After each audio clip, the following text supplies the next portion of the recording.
The fat pig deliberately kicked over the beggar's bowl. After determining that he is blind, she quietly picked up all the money.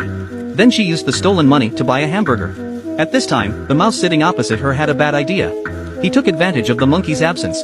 He put his wallet into his own bag. When the fat pig saw this, she didn't say anything. She continued to eat his burger. And the mouse was changing seats after his success. Seeing the loving couple over there, he sat across from them and smiled at Wolf. He didn't realize that Wolf liked him too. In front of his girlfriend, he was flirting with him. On the other side, the fat pig suddenly coughed.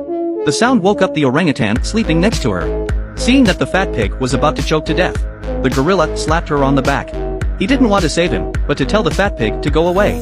The kind-hearted John couldn't stand it any longer. He rushed to save the fat pig's life. But his good intentions were not rewarded. The monkeys were laughing at John's meddling.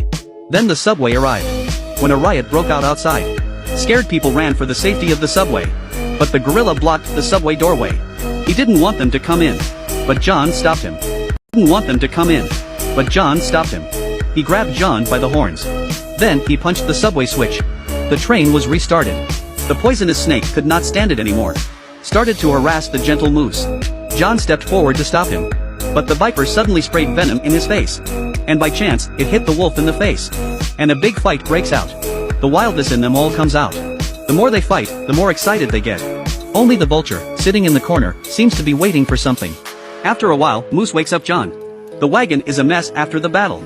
And the vulture is enjoying his meal. At this time, the subway reached the next station. John sees a dying baby outside.